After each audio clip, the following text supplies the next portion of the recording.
News plus സംവാദത്തിലേക്ക് പോകുന്നു. കേരള പോലീസിന് ഹൈക്കോടതിയിൽ നിന്ന് രൂക്ഷ വിമർശനം. 4 വർഷമായിട്ടും എന്തുകൊണ്ട് കരുവന്നൂർ കേസിൽ കുറ്റപത്രം സമർപ്പിക്കുന്നില്ല എന്ന് കോടതി ചോദിച്ചിരിക്കുന്നു. ഇഡിക്ക് കാലതാമസം ഇല്ലല്ലോ എന്നും കോടതി പറയുകയാണ്. കേസ് CBIയെ ഏൽപ്പിക്കേണ്ടി വരുമോ എന്നും കോടതി ചോദിച്ചു. കരുവന്നൂരിൽ കേരള പോലീസിന് കള്ളക്കളിയോ? അഡ്വക്കേറ്റ് KS അരുൺകുമാറാണ് CPM പ്രതിനിധിയായി നമുക്കൊപ്പം ഇപ്പോൾ ചേരുന്നത്. അഡ്വക്കേറ്റ് അരുൺകുമാർ, എന്തുകൊണ്ടാണ് ഈ കാലതാമസം കേരള പോലീസിന്? 4 വർഷം കഴിഞ്ഞല്ലോ. ഇത് തന്നെയാണ് ഹൈക്കോടതി ചോദിച്ചത്. എന്താണ് കാലതാമസം? താങ്കൾക്ക് എന്താണ് പറയാനുള്ളത്? കരുവന്നൂർ കേസുമായി ബന്ധപ്പെട്ടുകൊണ്ട് പരാതി ഉയർന്നു വന്നപ്പോൾ 27 കേസുകൾ രജിസ്റ്റർ ചെയ്ത് അതിലെ മുഴുവൻ പ്രതികളെയും അറസ്റ്റ് ചെയ്ത് ഏകദേശം 1.5 വർഷത്തോളം അതിലെ പ്രതികൾ കണ്ടിന്യൂസ് ആയിട്ട് ജയിൽവാസം അനുഭവിക്കേണ്ടി വന്ന സാഹചര്യങ്ങളുണ്ട്. അതിലെ പ്രധാനപ്പെട്ട പ്രതികൾ ആ അന്വേഷണം ശക്തമായി മുന്നോട്ട് പോകുമ്പോഴാണ് എൻഫോഴ്സ്മെന്റ് ഡയറക്ടറേറ്റ് അതിൽ കേസ് അന്വേഷണം ഏറ്റെടുക്കുകയും പോലീസ് കണ്ടെത്തിയ സുപ്രധാനമായിട്ടുള്ള രേഖകൾ മുഴുവൻ ED സീസ് ചെയ്ത് കൊണ്ടുപോവുകയും EDയുടെ താൽക്കാലിക ഓഫീസിന്റെ കുടുസുമുറിയിൽ അത് അലമാരിയിൽ പൂട്ടിവെക്കുകയും ചെയ്തത്. കേരള പോലീസ് കണ്ടെത്തിയ സുപ്രധാനമായിട്ടുള്ള രേഖകളെല്ലാം ED ഇൻവെസ്റ്റിഗേഷന്റെ ഭാഗമായി കണ്ടെത്തുകയും എടുത്തുകൊണ്ടു പോവുകയും അത് പിന്നീട് കേരള പോലീസിന് തിരിച്ചു കൊടുക്കാത്ത സാഹചര്യത്തിൽ പിന്നീട് പോലീസ് ഉദ്യോഗസ്ഥർ തന്നെ ഹൈക്കോടതിയിൽ വന്ന് റിട്ട് പെറ്റീഷൻ ഫയൽ ചെയ്യുകയും ആ ഡോക്യുമെന്റുകൾ തിരിച്ചു വേണമെന്ന് ആവശ്യപ്പെടുകയും അതുപോലെ തന്നെ ചില ലോണുകൾ അടച്ചു തീർക്കാൻ തയ്യാറായി വന്നവരും ലോൺ എടുത്ത ആളുകൾ അത് ഡെപ്പോസിറ്റ് ചെയ്യാൻ തിരിച്ചു വരുന്ന സാഹചര്യം ഉണ്ടായപ്പോൾ അതിനുപോലും അനുവദിക്കാൻ പറ്റാത്ത തരത്തിൽ ബാങ്ക് ഡോക്യുമെന്റ് എല്ലാം EDയുടെ കൈവശമായിരുന്നു. അപ്പോൾ വർഷങ്ങളോളം ഏകദേശം 2.5 വർഷത്തോളം EDയുമായിട്ട് കൂടി നിയമ പോരാട്ടം നടത്തിയിട്ട് പോലീസിന് ആ ഡോക്യുമെന്റിൽ തിരിച്ചെടുക്കേണ്ടി വന്ന സാഹചര്യമുണ്ട്. അപ്പോൾ അതിന്റെ ഇൻവെസ്റ്റിഗേഷൻ ഇപ്പോൾ 27 കേസുകളിലും പുരോഗമിക്കുകയാണ്. 2.5 കൊല്ലമാണ് അതിന്റെ ഇടയിൽ ED ഡോക്യുമെന്റ് സീസ് ചെയ്തതിന്റെ ഭാഗമായി അന്വേഷണം വൈകിയത്. ആ കാരണങ്ങളെല്ലാം ബഹുമാനപ്പെട്ട ഹൈക്കോടതിയിൽ ഇന്ന് പോലീസിന്റെ ഭാഗത്തുനിന്നും പ്രോസിക്യൂഷൻ നിരത്തുകയുണ്ടായി. ഏകദേശം CBIയുടെ അഭിഭാഷകനോ അല്ലെങ്കിൽ EDയുടെ അഭിഭാഷകനോ ഒന്നും കോടതിയിലില്ല. ഈ വാദങ്ങൾ അവതരിപ്പിക്കുമ്പോൾ ഫയലുകൾ വേണ്ടത്ര ഗൗരവമായിട്ട് നഷ്ടപ്പെട്ട കാര്യങ്ങളെല്ലാം കോടതിയുടെ ശ്രദ്ധയിൽപ്പെടുത്തുകയും ചെയ്ത സാഹചര്യമുണ്ടായി. പക്ഷേ ഓറൽ സബ്മിഷൻ എന്ന രൂപത്തിൽ വാദമധ്യേ പറഞ്ഞ ചില കമന്റുകളാണ് ഈ ചർച്ചയുടെ ആധാരമായിട്ട് ഇപ്പോൾ സൂചിപ്പിക്കുന്നത്. ഏതായാലും പോലീസിന്റെ ഭാഗത്തുനിന്ന് ഒരു തരത്തിലുള്ള ഒരു ഇന്റൻഷണൽ ആയിട്ടുള്ള ഒരു ഡിലേയും ഈ കേസിൽ വന്നിട്ടില്ല. 27 കേസുകളുടെയും കുറ്റപത്രം അടിയന്തരമായിട്ട് സമർപ്പിക്കും. അതോടൊപ്പം തന്നെ അവിടെ പല രൂപത്തിൽ തട്ടിപ്പ് നടത്തിയവർ അവരെ നിയമത്തിന്റെ മുന്നിൽ കൊണ്ടുവരിക എന്ന ലക്ഷ്യം തന്നെയാണ് പോലീസിനുള്ളത്. പലരും ലോൺ എടുത്ത് അനധികൃതമായി ലോൺ എടുത്ത് പോയ പലരും അത് തിരിച്ചടയ്ക്കുവാനും പ്രോപ്പർട്ടികൾ ബാങ്ക് ഏറ്റെടുത്ത് വിറ്റ് ആ ഉണ്ടായ നഷ്ടം നികത്തുന്നതിന് വേണ്ടിയിട്ടുള്ള പ്രവർത്തനങ്ങളെല്ലാം നടക്കുന്നു. ഇപ്പോൾ പഴയ രൂപത്തിലല്ല, കരുവന്നൂർ ബാങ്ക് മെച്ചപ്പെട്ടു വരുന്നു. എല്ലാ ശാഖകളും തുറന്നു പ്രവർത്തിക്കുന്നു. വലിയ പണമിടപാടുകൾ നടക്കുന്നു. അതോടൊപ്പം തന്നെ പണയം വയ്ക്കുന്ന വേണ്ടി ആളുകൾ വരുന്നു. എടുത്ത പണയം തിരിച്ചു കൊണ്ടുപോകുന്ന സാഹചര്യമുണ്ട്. ആ ബാങ്കുമായി ബന്ധപ്പെട്ടുകൊണ്ട് ഇടക്കാലത്ത് ഉണ്ടായ സംഭവവികാസങ്ങളിലെല്ലാം പരിഹാരം കണ്ട് കൂടുതൽ വിശ്വാസതയോടുകൂടി ബാങ്ക് മുന്നോട്ട് പോകുന്ന സാഹചര്യമാണ്. പോലീസിന്റെ ഭാഗത്തുനിന്നും ഒരു തരത്തിലുള്ള ഡിലേയും മനഃപൂർവ്വമുള്ള ഡിലേയും ആ കേസിൽ വന്നിട്ടില്ല എന്ന് തന്നെയാണ് ബഹുമാനപ്പെട്ട ഹൈക്കോടതിയുടെ മുന്നിൽ ജൂലൈ 21 ബാങ്ക് സെക്രട്ടറി നൽകിയ പരാതിയിൽ ഇരിങ്ങാലക്കുട പോലീസ് കേസെടുക്കുന്നത്. ശരിയാണ്, EDയുടെ അന്വേഷണം വരുന്നു, ED രേഖകൾ കൊണ്ടുപോകുന്നു. അപ്പോഴും പകർപ്പൊന്നുമില്ലേ? ഈ ഒറിജിനൽ തന്നെ കിട്ടിയാലേ അന്വേഷിക്കൂ എന്നുള്ള വാശി എന്തിനാണ് കേരള പോലീസിന്? അന്വേഷണം നടത്താൻ ഒറിജിനൽ തന്നെ വേണമെന്നില്ല. പക്ഷേ കുറ്റപത്രത്തിന്റെ രൂപത്തിൽ കോടതിയിൽ അതിന്റെ ഫൈനൽ ചാർജ് കൊടുക്കണമെങ്കിൽ ഒറിജിനൽ ഡോക്യുമെന്റ് തന്നെ കോടതിയിൽ നമ്മൾ ചാർജിനൊപ്പം സബ്മിറ്റ് ചെയ്യണം. ഇപ്പോൾ ഫോട്ടോസ്റ്റാറ്റ് വെച്ചുകൊണ്ട് കുറ്റപത്രം സമർപ്പിച്ചാൽ ആ കുറ്റപത്രം ചലഞ്ച് ചെയ്യപ്പെടുകയും ആ പ്രതികൾക്ക് രക്ഷപ്പെടാൻ വേണ്ടിയിട്ടുള്ള മാർഗമായി അത് മാറുകയും ചെയ്യും. അതുകൊണ്ട് കുറച്ച് ഡോക്യുമെന്റുകളുടെ എല്ലാം ഫോട്ടോസ്റ്റാറ്റ് ഉണ്ടെങ്കിലും പ്രധാനപ്പെട്ട ആധാരങ്ങളും ഇതുമായി ബന്ധപ്പെട്ടുകൊണ്ട് ഏറ്റവും ക്രൂഷ്യലായിട്ട് പ്രോസിക്യൂഷൻ ഉപയോഗിക്കുന്ന രേഖ, പ്രത്യേകിച്ച് പല മിനിറ്റ്സുകളിലും മാനിപ്പുലേഷൻ വരുത്തി പല സഹകരണ സംഘത്തിന്റെ രേഖകളിലും പ്രധാനപ്പെട്ട ഡോക്യുമെന്റുകളിലെല്ലാം വെട്ടിത്തിരുത്തുകൾ വരുത്തിയിട്ടാണ് ലോൺ എടുത്ത ആൾ അറിയാതെ തന്നെ ലോൺ തുക വർദ്ധിപ്പിക്കുകയും അതുപോലെ തന്നെ ഒരേ ഡോക്യുമെന്റിന്റെ പേരിൽ നിരവധി ലോണുകൾ അനുവദിക്കുകയും അതുപോലെ തന്നെ ആ ലോണി അറിയാതെ തന്നെ മറ്റു തരത്തിലുള്ള മാനിപ്പുലേഷൻ നടന്നത്. അതുകൊണ്ട് ഫോട്ടോസ്റ്റാറ്റിന്റെ ഫോട്ടോസ്റ്റാറ്റോ കുറ്റപത്രത്തിന്റെ ഭാഗമായി അനുബന്ധ രേഖയായിട്ട് ഹാജരാക്കാൻ കഴിയില്ല. ഒറിജിനൽ ഡോക്യുമെന്റ് മാത്രമേ കോടതിയിൽ ആധികാരികമായിട്ടുള്ള രേഖയായി ഹാജരാക്കാൻ കഴിയൂ. അതുകൊണ്ട് തന്നെയാണ് ഈ ഒറിജിനൽ രേഖ ഞങ്ങൾക്ക് വേണം. EDക്ക് വേണമെങ്കിൽ അതിന്റെ ഫോട്ടോസ്റ്റാറ്റ് ഉപയോഗിക്കാം. കാരണം ED സംബന്ധിച്ചിടത്തോളം കേരള പോലീസ് അന്വേഷിക്കുന്ന വിഷയമല്ല ED അന്വേഷിക്കുന്നത്. ED അന്വേഷിക്കുന്നത് പ്രൊസീഡ്സ് ഓഫ് ക്രൈമിന്റെ ഭാഗമായി ആരെങ്കിലും കള്ളപ്പണം വെളുപ്പിച്ചിട്ടുണ്ടോ എന്ന കാര്യമാണ്. പ്രൊസീഡ്സ് ഓഫ് ക്രൈമിന്റെ ക്രൈം ഈ 27 കേസുകൾക്ക് ആധാരമായിട്ടുള്ള കാര്യമാണ്. അപ്പോൾ ഏതെങ്കിലും തരത്തിൽ ബൾക്കായിട്ട് കള്ളപ്പണം വെളുപ്പിച്ചിട്ടുണ്ടോ, കള്ളപ്പണം ഉണ്ടാകുന്ന സാഹചര്യം ഉണ്ടായിട്ടുണ്ടോ, ആ കാര്യം ED അന്വേഷിക്കുന്നതിന് ഒറിജിനൽ രേഖ തന്നെ വേണമെന്നില്ല. അതിന് ഫോട്ടോസ്റ്റാറ്റ് ആയാലും മതി. പക്ഷേ കുറ്റപത്രത്തിന്റെ ഭാഗമായി കേരളത്തിന്റെ ക്രൈംബ്രാഞ്ചിന് സബ്മിഷൻ നടത്താൻ ഒറിജിനൽ ഡോക്യുമെന്റ് വേണം. അതുകൊണ്ടാണ് നിയമ പോരാട്ടം കേരളത്തിന്റെ ക്രൈംബ്രാഞ്ചിന് ഹൈക്കോടതിയിൽ വന്ന് നടത്തേണ്ടി വരികയും അവസാനം ആ ഡോക്യുമെന്റ് എല്ലാം തിരിച്ചു കൊടുക്കാൻ ഹൈക്കോടതി പറയുകയും അതുപോലെ തന്നെ ലോൺ അടച്ചു തീർത്ത വിഷയത്തിൽ പോലും ഡോക്യുമെന്റ് അതിന്റെ ഉത്തരവാദിത്തപ്പെട്ടവർക്ക് തിരിച്ചു കൊടുക്കാൻ പറ്റാതെ വന്ന സാഹചര്യങ്ങൾ അടക്കമുണ്ട്. അതിന്റെ ഭാഗമായി ഏറ്റവും സാധാരണക്കാർ കോടതിയെ അപ്രോച്ച് ചെയ്തു. അതിൽ കേരള പോലീസിന്റെ സ്റ്റാൻഡും EDയുടെ സ്റ്റാൻഡും എല്ലാം വിളിച്ചു വരുത്തി കോടതി വാദം കേൾക്കുന്ന സാഹചര്യം ഉണ്ടായി. അത് വീഴ്ച EDയുടെ ഭാഗത്തു നിന്നുണ്ടായിട്ടുള്ള ഒരു അൺകണ്ടീഷണൽ ഡിലേ, അൺഎക്സ്പ്ലെയിൻഡ് ഡിലേയുടെ ഭാഗമായിട്ടാണ് ഈ അന്വേഷണം വൈകുന്നത്. അന്വേഷണം നടക്കുന്നു, കുറ്റപത്രം സമർപ്പിക്കാൻ ഇതെന്തുകൊണ്ടാണ് അഡ്വക്കേറ്റ് അരുൺകുമാർ ഹൈക്കോടതിക്ക് ബോധ്യം വരാത്തത്? കോടതിക്ക് ഈ വസ്തുതകളെല്ലാം അറിയാവുന്നതല്ലേ? ED കേസ് അന്വേഷിക്കുന്ന കാര്യം, ED രേഖകൾ കൊണ്ടുപോയ കാര്യം, ഇത് പലതവണ പോലീസ് അറിയിച്ചു എന്നാണ് താങ്കൾ പറയുന്നത്. അപ്പോൾ ആ കാര്യം ഒക്കെ പോലീസ് EDക്ക് ഹൈക്കോടതിക്ക് വളരെ കൃത്യമായി അറിയാമല്ലോ. എന്നിട്ടും എന്തുകൊണ്ട് ഇത്ര പ്രതിലോമകരമായ കമന്റുകൾ കോടതിയുടെ ഭാഗത്തുനിന്നുണ്ടാകുന്നു? അത് പരിശോധിക്കേണ്ടതാണ്. പ്രോസിക്യൂഷൻ ഡയറക്ടർ ജനറൽ ബഹുമാനപ്പെട്ട DGP തന്നെ ഈ വസ്തുതകളെല്ലാം കൃത്യമായി കോടതിയെ ബോധ്യപ്പെടുത്താൻ നന്നായി തന്നെ ശ്രമിച്ചിട്ടുണ്ട്. ഇതിൽ ഉണ്ടായിട്ടുള്ള ഡിലേക്ക് കാരണം ബോധ്യപ്പെടുത്തിയിട്ടുണ്ട്. EDയിൽ നിന്ന് ഡോക്യുമെന്റ് വേണമെന്ന് ആവശ്യപ്പെട്ടുകൊണ്ട് കേരള പോലീസ് നൽകിയ റിട്ട് പെറ്റീഷന്റെ കോപ്പിയും അതിലെ ഉത്തരവും ഹാജരാക്കിയിട്ടുണ്ട്. അത്തരത്തിൽ ബഹുമാനപ്പെട്ട കോടതി ഈ വസ്തുതകൾ പരിശോധിച്ച് delay caused by the ED എന്നത് കൃത്യമായിട്ട് തന്നെ ബോധ്യപ്പെടേണ്ടതാണ്. അത് ബോധ്യപ്പെടും നാളെ എന്ന് തന്നെയാണ് ഞങ്ങൾ വിശ്വസിക്കുന്നത്. കാരണം ഇന്നും ഇന്നലെയും വാദം കേട്ട് അതോടെ നാളെയും കേസ് വച്ചിട്ടുണ്ട്. ഈ കേസിൽ ഏതെങ്കിലും തരത്തിൽ മറ്റൊരു ഇൻവെസ്റ്റിഗേഷൻ ഏജൻസി വരേണ്ട ഒരു സാഹചര്യമില്ല. കാരണം നല്ല രൂപത്തിൽ തന്നെ അന്വേഷണം മുന്നോട്ട് പോകുന്നു. കേന്ദ്ര ഇൻവെസ്റ്റിഗേഷൻ ഏജൻസി വന്ന് അതിൽ ബ്ലോക്ക് ഇട്ട് കഴിഞ്ഞാൽ സംസ്ഥാനത്തെ ഇൻവെസ്റ്റിഗേഷൻ ഏജൻസിക്ക് അത് അനുസരിക്കേ പറ്റൂ. കാരണം ED 4 കേസ് രജിസ്റ്റർ ചെയ്തു, അതിൽ കുറെ പ്രതികളെ അറസ്റ്റ് ചെയ്തു, അതിൽ ചില ആളുകളെ മാപ്പുസാക്ഷിയാക്കാൻ ED ശ്രമിച്ചുകൊണ്ടിരിക്കുന്നു. അതിന്റെ ഭാഗമായി ഇൻവെസ്റ്റിഗേഷൻ ഈസ് ഗോയിങ് ഓൺ എന്ന രീതിയിൽ തന്നെയാണ് ED പോകുന്നത്. തെരഞ്ഞെടുപ്പ് വരുമ്പോൾ 2 പേരെ വിളിച്ച് ചോദ്യം ചെയ്യും, പിന്നെ സൈലന്റ് ആവും. ഇപ്പോൾ അതേ പഞ്ചായത്ത് തെരഞ്ഞെടുപ്പ് വരാൻ പോകുന്നു, ഇപ്പോഴും 2 പേരെ വിളിച്ചു, ഒരാളെ വിളിച്ച് ചോദ്യം ചെയ്തു, അടുത്തയാളെ സമൻസ് അയച്ചു എന്നാണ് മനസ്സിലാക്കുന്നത്. നാളെ വിശദമായിട്ടുള്ള വാദത്തിൽ കോടതിക്ക് ഇത് ബോധ്യപ്പെടും എന്ന് തന്നെയാണ് മനസ്സിലാക്കുന്നത്. ഈ തെരഞ്ഞെടുപ്പുകൾ വരുമ്പോൾ മാത്രം കരുവന്നൂർ കേസ് പൊങ്ങി വരുന്നു, നേതാക്കന്മാരെ വിളിച്ച് ചോദ്യം ചെയ്യുന്നു.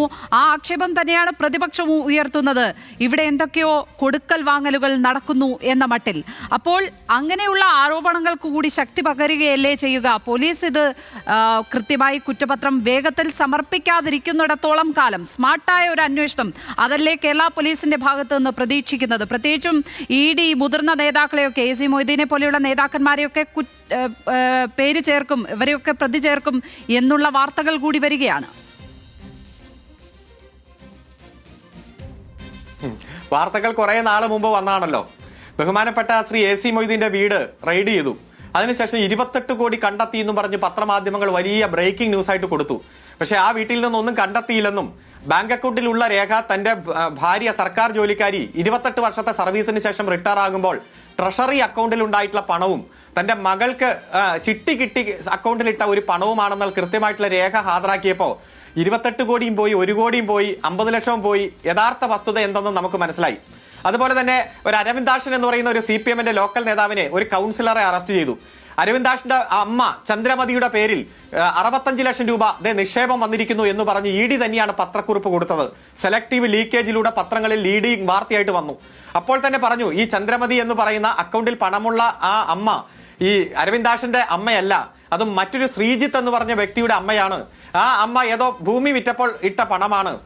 അരവിന്ദാക്ഷന്റെ അമ്മ ചന്ദ്രമതിക്ക് ഇവിടെ സാമൂഹ്യക്ഷേമ പെൻഷൻ 1600 രൂപ ഈ ഗവൺമെന്റ് കൊടുക്കുന്നതും തൊഴിലുറപ്പ് പദ്ധതിയിൽ കിട്ടുന്ന വരുമാനവും മാത്രമേ ഉള്ളൂ എന്ന കൃത്യമായിട്ട് വിവരങ്ങൾ പുറത്തു വന്നു.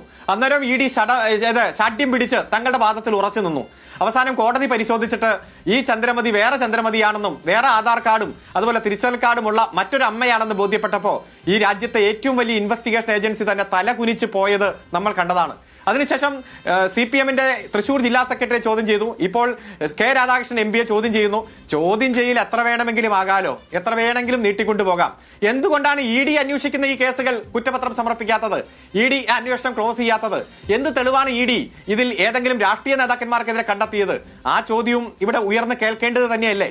അതൊന്നും ആരും ചോദിക്കില്ല, കോടതിയും ചോദിക്കില്ല. മറിച്ച് കേരളത്തിന്റെ പോലീസ് എന്തുകൊണ്ട് വൈകിയതിന് കൃത്യമായിട്ടുള്ള എക്സ്പ്ലനേഷൻ കൊടുത്തു. അതിന് എന്തുകൊണ്ടായിരിക്കാം കോടതി ചോദിക്കാത്തത്? മാത്രമല്ല, ഒരു കമ്പാരിസണും നടത്തിയിട്ടുണ്ട്. ED ഗംഭീരമായി അന്വേഷിക്കുന്നുണ്ടല്ലോ, ED നന്നായി അന്വേഷിക്കുന്നുണ്ടല്ലോ, പക്ഷേ കേരള പോലീസ് അത് ചെയ്യുന്നില്ല എന്ന വിമർശനം തന്നെയാണ് ഹൈക്കോടതി ഉയർത്തിയിരിക്കുന്നത്.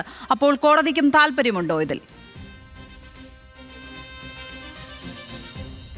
ED ഗംഭീരമായിട്ട് അന്വേഷിക്കുന്നുണ്ടെന്ന് സുപ്രീം കോടതിയുടെ ഒരു ജഡ്ജി മിനിങ്ങാന്ന് പറഞ്ഞു, 2 ദിവസം മുമ്പ് പറഞ്ഞു. അതായത് ഈ നാട്ടിലെ ജനങ്ങൾക്ക് മുഴുവൻ വിശ്വാസ നഷ്ടപ്പെട്ട ഏജൻസിയായിട്ട് ED അധംപതിച്ചു എന്ന് പറഞ്ഞത് സുപ്രീം കോടതി തന്നെയാണ്.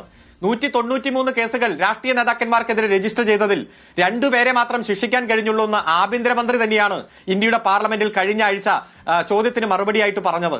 അതുപോലെ ED കഴിഞ്ഞ 9 കൊല്ലമായി രജിസ്റ്റർ ചെയ്ത 5000 കേസുകളിൽ വെറും 40 പേരെയാണ് ശിക്ഷിക്കാൻ കഴിഞ്ഞത്. കള്ളപ്പണം എന്ന് പറഞ്ഞ ഈ രാജ്യത്ത് കണ്ടെത്തിയ പണം 1% പോലും കള്ളപ്പണമാണെന്ന് തെളിയിക്കാൻ കഴിയാത്ത ഏജൻസിയായി ED അധംപതിച്ച വാർത്തയും നമ്മൾ നിരവധി ചർച്ച ചെയ്തു. അതുകൊണ്ട് EDയുടെ മഹാത്മ്യം ഏതെങ്കിലും ഒരു സിംഗിൾ ജഡ്ജി കോടതിയിൽ ഇരുന്ന് കമന്റായി പറഞ്ഞിട്ട് കാര്യമില്ല. ED എന്താണെന്ന് രാജ്യത്തെ ജനങ്ങൾക്കറിയാം. ചില നേതാക്കന്മാരെ വെളുപ്പിക്കാനും ചില രാഷ്ട്രീയ പാർട്ടികളെ പിളർത്താനും ഉപയോഗിച്ചുകൊണ്ടിരിക്കുന്ന ഏജൻസി ഇപ്പോഴും കേൾക്കുന്നുണ്ട്. EDയുടെ പല വാർത്തകളും പുറത്തു വരുന്നുണ്ട്. അതുകൊണ്ട് ഈ കേസുമായി ബന്ധപ്പെട്ടുള്ള വസ്തുതാപരമായ കാര്യങ്ങളാണ് കോടതി പരിശോധിക്കേണ്ടത്. കമന്റ്സ് എന്തും പറയാം. കമന്റ്സ് പറയുമ്പോഴും അതിന് വസ്തുതയുടെ അകമ്പടി വേണം. ഈ പ്രോസിക്യൂഷൻ അഡ്വക്കേറ്റ് അരുൺകുമാർ, ED ഒരു സ്വതന്ത്ര ഏജൻസിയായി പ്രവർത്തിക്കുന്നു, അതല്ലെങ്കിൽ രാഷ്ട്രീയത്തിനും അതീതമായി പ്രവർത്തിക്കുന്നു എന്ന അഭിപ്രായമൊന്നുമില്ല.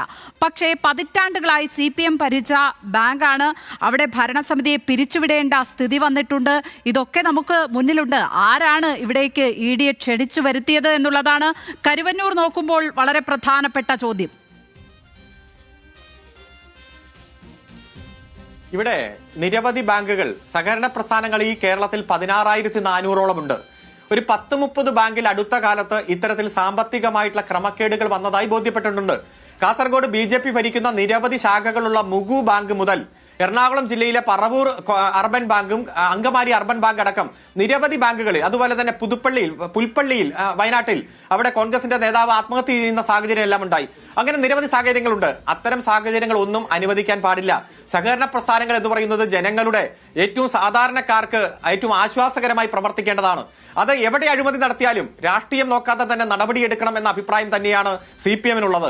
അതുകൊണ്ട് തന്നെയാണ് കരുവന്നൂരിലെ ആ ഭരണസമിതി പിരിച്ചുവിടുകയും കേസുകൾ രജിസ്റ്റർ ചെയ്യുകയും ഭരണസമിതി അംഗങ്ങൾ തന്നെ കേസിലെ പ്രതികളായി മാറി. ഉദ്യോഗസ്ഥന്മാരാണ് വീഴ്ച വരുത്തിയത്, കള്ളത്തരം കാണിച്ചത് സെക്രട്ടറിയും ഡയറക്ടറും അടക്കമുള്ളവരാണെങ്കിൽ പോലും വേണ്ടത്ര ജാഗ്രത കാണിക്കാത്തതിന് അതിന്റെ ഡയറക്ട് ബോർഡ് അംഗങ്ങൾ വരെ പ്രതിയാകുന്ന സാഹചര്യമുണ്ടായി. ഒരാളെയും സംരക്ഷിക്കുന്ന നിലപാട് CPM സ്വീകരിച്ചിട്ടില്ല. 27 കേസുകളുമായി ബന്ധപ്പെട്ടുകൊണ്ട് ഈ കേസുമായി ബന്ധപ്പെട്ട ആളുകളെയും പ്രതിയാക്കിയിട്ടുണ്ട്. അവരുടെ സ്വത്ത് കണ്ടുകെട്ടിയിട്ടുണ്ട്. അവരുടെ സ്വത്ത് തിരിച്ചെടുത്ത് പണം നഷ്ടപ്പെട്ട ജനങ്ങൾക്ക് കൊടുക്കാൻ വേണ്ടിയിട്ടുള്ള നടപടിക്രമങ്ങൾ നടത്തി. അതിന്റെ ഭാഗമായിട്ടാണ് കരുവന്നൂർ ബാങ്ക് പഴയ രൂപത്തിലേക്ക് തിരിച്ചു വരുന്ന സാഹചര്യമുള്ളത്. അതുകൊണ്ട് ഒരു പ്രതിയെയും സംരക്ഷിക്കാൻ ഒരാളും തയ്യാറാകുന്നില്ല. അന്വേഷണത്തിന്റെ വഴിക്ക് പോകും, നിയമത്തിന്റെ വഴിക്ക് പോകും. ഇപ്പൊ കോടതി ഏതെങ്കിലും തരത്തിൽ രേഖകൾ വിളിച്ചു വരുത്തും പരിശോധിക്കുകയൊക്കെ ചെയ്യട്ടെ. സത്യം കോടതിക്കും ബോധ്യമാകും എന്ന് തന്നെയാണ് ഞങ്ങൾക്ക് സൂചിപ്പിക്കാനുള്ളത്. ആരെങ്കിലും മനഃപൂർവ്വമായി കോടതിയെ തെറ്റിദ്ധരിപ്പിക്കുന്നുണ്ടോ? ഇതിലിപ്പോ ED ഈ കേസിൽ നടത്തിയ ഇടപെടലുകളും അവർ കുറ്റപത്രം സമർപ്പിക്കാതെ വൈകുന്നതും അവർ കണ്ടെത്തിയ പല ഇൻവെസ്റ്റിഗേഷനുകളും ബലൂൺ പൊട്ടുന്നത് പോലെ പൊളിഞ്ഞ് പാളിസായി പോകുന്നതും അതുപോലെ തന്നെ അവർ കണ്ടെത്തിയ തെളിവുകൾ മറുതെളിവുകൾ നാട്ടുകാർ കണ്ടെത്തി യഥാർത്ഥത്തിലുള്ള പ്രതി ഇതല്ലെന്നൊക്കെ സൂചിപ്പിക്കുന്ന സാഹചര്യം എല്ലാം കാണുമ്പോൾ നമുക്ക് മനസ്സിലാകും ആരാണ് ഈ കേസ് വൈകിപ്പിക്കുന്നത് എന്ന്. അപ്പോൾ ജഡ്ജി ഓപ്പൺ കോർട്ടിൽ ചോദിക്കുന്ന കമന്റുകൾ എന്തുകൊണ്ടാണ് എന്ന് എനിക്കറിയില്ല. കാരണം അങ്ങനെ വസ്തുതകൾ നോക്കി പറയേണ്ട ആളാണ് ജഡ്ജി, അങ്ങനെ തന്നെ പറയും എന്ന് തന്നെയാണ് ഞാൻ മനസ്സിലാക്കുന്നത്. ഏതായാലും നാളെ വിശദമായിട്ടുള്ള വാദത്തിന്റെയും രേഖാ പരിശോധനയുടെയും ഭാഗമായി സത്യം കോടതിക്ക് ബോധ്യപ്പെടും എന്ന് തന്നെ വിശ്വസിക്കുന്നു. ആരെങ്കിലും ഏതെങ്കിലും തരത്തിൽ ഈ കേസ് വൈകിച്ചു കൊണ്ടുപോകാൻ ശ്രമം നടത്തുന്നുണ്ടോ എന്നും ആ കാര്യവും കോടതി പരിശോധിക്കേണ്ടതാണ്. അത് പരിശോധിക്കുമെന്ന് പ്രധാനമായി പറഞ്ഞിരിക്കുന്നത് CBIയെ കൊണ്ട് അന്വേഷിപ്പിക്കേണ്ടി വരുമോ എന്ന് ചോദിക്കുമ്പോൾ ഇവിടെ മുതിർന്ന നേതാക്കന്മാരുടെ പേരുകൾ കൂടി ഉയർന്നു വരുന്നത് നമ്മൾ അതിനോട് ചേർത്ത് വായിക്കണം എന്ന് തോന്നുന്നു. അതുകൊണ്ട് കോടതി അങ്ങനെ ഒരു ബോധ്യത്തിലേക്ക് എത്തിച്ചേർന്നതായിരിക്കുമോ? അത് ഇപ്പൊ മുതിർന്ന നേതാക്കന്മാരുടെ പേരൊന്നുമില്ല, കുറെ നാളായിട്ട് ചർച്ച ചെയ്ത പേര് തന്നെയുള്ളൂ. മടിയിൽ കനമുള്ളവന് വഴിയിൽ പേടിച്ചാൽ മതി. CPM-ന്റെ സംസ്ഥാന നേതൃത്വം കൃത്യമായിട്ട് ഇതിൽ അഭിപ്രായം പറഞ്ഞിട്ടുണ്ട്. ഇവിടെ പറഞ്ഞ നേതാക്കന്മാർ അല്ലെങ്കിൽ ഇതുമായി ബന്ധപ്പെട്ടുകൊണ്ട് ചോദ്യം ചെയ്ത നേതാക്കന്മാരെല്ലാം കൃത്യമായി വസ്തുതകൾ കോടതിയുടെ ഇൻവെസ്റ്റിഗേഷൻ ഏജൻസിയുടെ ശ്രദ്ധയിൽപ്പെടുത്തിയിട്ടുണ്ട്. ഒരു അക്കൗണ്ട് നമ്പർ എഴുതിയതിലെ തെറ്റ് വച്ചിട്ടുകൊണ്ടാണ് തൃശൂർ പാർട്ടി ജില്ലാ കമ്മിറ്റിയുടെ അക്കൗണ്ട് ബ്ലോക്ക് ചെയ്യുന്ന, ഫ്രീസ് ചെയ്യുന്ന സാഹചര്യം ഉണ്ടായി. അവസാനം സത്യം ബോധ്യപ്പെട്ടപ്പോൾ ആദായ നികുതി വകുപ്പ് ആ ഫ്രീസിംഗ് മാറ്റുന്ന സാഹചര്യം ഉണ്ടായി. ഇവിടെ വസ്തുതാവിരുദ്ധമായിട്ടുള്ള വാർത്തകൾ പ്രചരിപ്പിക്കാനും ഒരു ബാങ്കിൽ നടന്ന സംഭവത്തെ മാത്രം പർവ്വതീകരിച്ച് മറ്റു ബാങ്കുകളെയെല്ലാം നന്നായി ചിത്രീകരിക്കാനും വേണ്ടി വലതുപക്ഷവും അതുപോലെ തന്നെ ചില മാധ്യമങ്ങൾ നടത്തുന്ന ശ്രമങ്ങളുണ്ട്. ഞങ്ങൾ ആ ശ്രമങ്ങളുടെ പുറകെ പോകുന്നില്ല. പ്രചരിപ്പിക്കുന്നവർ പ്രചരിപ്പിച്ചോട്ടെ. സത്യം സാമർത്ഥ്യത്തെക്കാൾ സുന്ദരമാണ്. ജനങ്ങൾ അത് മനസ്സിലാക്കിയിട്ടുണ്ട് എന്ന് തന്നെയാണ് ഞങ്ങളുടെ ബോധ്യം. അതുകൊണ്ട് ഏത് തരത്തിൽ നുണപ്രചരണം നടത്തിയാലും കോടതിയെ തെറ്റിദ്ധരിപ്പിക്കാൻ നോക്കിയാലും വസ്തുതകൾ കോടതി മനസ്സിലാക്കും. പ്രത്യേകിച്ച് ഇത്തരം രേഖകളെല്ലാം കോടതിയുടെ മുന്നിൽ ഹാജരാക്കുമ്പോൾ ഇതെല്ലാം കോടതിക്ക് ബോധ്യപ്പെടും എന്ന് തന്നെയാണ് ഞങ്ങൾ വിശ്വസിക്കുന്നത്. നന്ദി അഡ്വക്കേറ്റ് കെ. അരുൺകുമാർ. ഈ വിഷയത്തിൽ ഞങ്ങളോട് സംസാരിക്കാൻ എത്തിയതിന് വളരെയധികം നന്ദി.